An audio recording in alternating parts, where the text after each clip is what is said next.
Buenas noches, os quería comentar un poquito estas noticias que ha habido hoy. Hoy justo en una de las mentorías estábamos hablando y estábamos buscando operativa con todo esto a punto de llegar. Fijaros que conocer también los fundamentales nos puede ayudar porque, fijaros, 1:30, si yo me voy al gráfico a la 1:30 de hoy, aquí 12, 1:30, ¿veis?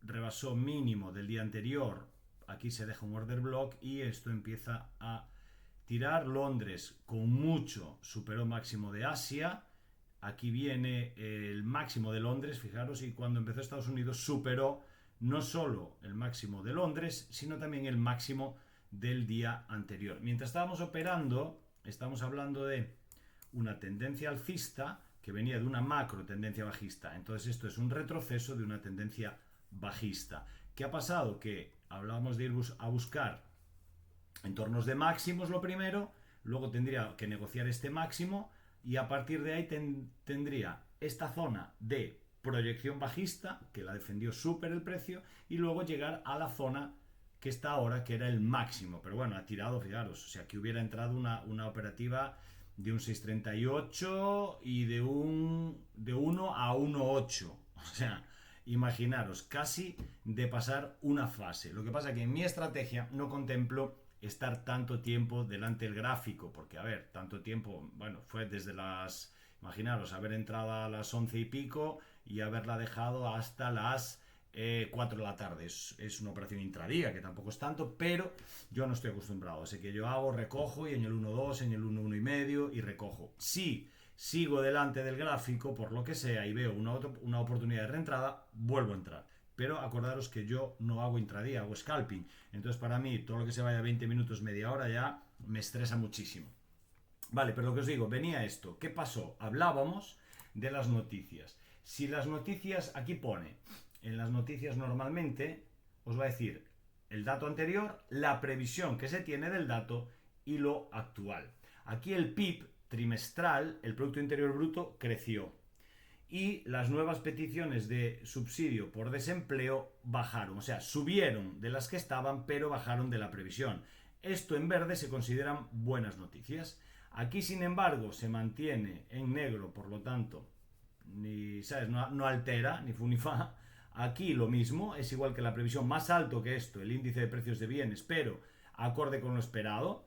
Y luego aquí, relaciones de subsidio por desempleo, fijaros que se esperaban en el anterior había habido esto y hubo un poco menos, ¿vale? Un poco menos, pero que es positivo. Y luego aquí igual, datos iguales, datos iguales, datos iguales. Quiere decir que el dólar no está bien, ¿vale? El dólar no está bien y por lo tanto el euro va a subir, porque no ha habido datos malos, pero tampoco buenos, pero aquí ha habido un dato fastidiado un poco. Fijaros que los inventarios de petróleo, esto es el petróleo que había y el petróleo que se esperaba que hubiese. Sin embargo, hay más petróleo del que había y por eso está en rojo. ¿Por qué? Porque si hay más petróleo del que se esperaba y bastante más, porque no solo más que esto, que esperaban estar en déficit de petróleo, sino que hay más incluso de lo que había anterior, quiere decir que se está moviendo poco, puede ser que la industria esté moviéndose menos, que la exportación no se esté realizando de la manera adecuada, hay un exceso de petróleo que puede hacer que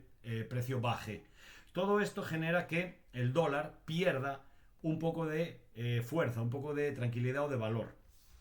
Y luego aquí, si vamos a ver datos, una cosa que a mí me gusta mucho comprobar en estos casos es qué ha pasado con el oro. Y fijaros el oro como, más que una guerra, como decía la gente, la guerra de Venezuela, ha reaccionado a unos datos malos del dólar. Cuando los datos malos del dólar reaccionan, sube, obviamente, el euro, el oro seguramente que va a dar algo, y habría que ver el Bitcoin, nada, muy poquito. Fijaros que esto no está, bueno, ya hablaremos de eso en otro momento. Pero fijaros cómo el SP500 fue a cerrar el gap y no ha caído, sin embargo ha levantado. Vale, eso también se debe a que si no se encarecen los costos, si no hay menos paros, si hay buena productividad, las empresas van para arriba. Entonces, los datos que tengamos son objetivos, pero depende a dónde los vamos a aplicar, si va a ser a Forex, si va a ser a bolsa, es decir, si va a ser a índices, a renta variable, si va a ser a Forex, divisas, si va a ser a renta fija, bonos, etcétera, si va a ser al oro, que es un activo refugio. Los datos son siempre los mismos. Dependiendo de lo que tú estés haciendo, los tienes que interpretar. Y si tú estás muy atento, como yo estaba antes, cuando tenía el fondo, cuando estaba más metido en acciones, si tú estás más metido y más o menos ves lo que puedes prever, pues es buen momento de comprar el oro, es buen momento de invertir en el SP500, es buen momento pues de estar preparado con las divisas. Pero yo renuncié a todo eso porque con el scalping yo entro a la hora que entre, voy a bajar esto un poquito, entro a la hora que entre, veo el gráfico en una hora, 15 minutos 5, 15, 20 minutos de operativa, media hora y a lo mejor el día hecho. Entonces, ¿para qué me quiero cargar de tantos datos, de tantas cosas, de tal, para esto? Pues evidentemente no. Vale, así que bueno, os quería compartir este tema porque creo que es bastante importante, que va un poquito más allá de lo que es el trading scalping puro y duro, pero que para tener éxito tienes que haber adquirido al menos unos mínimos en cuanto a macroeconomía y noticias fundamentales, se llaman, ¿vale? Así que nada, chao chicos.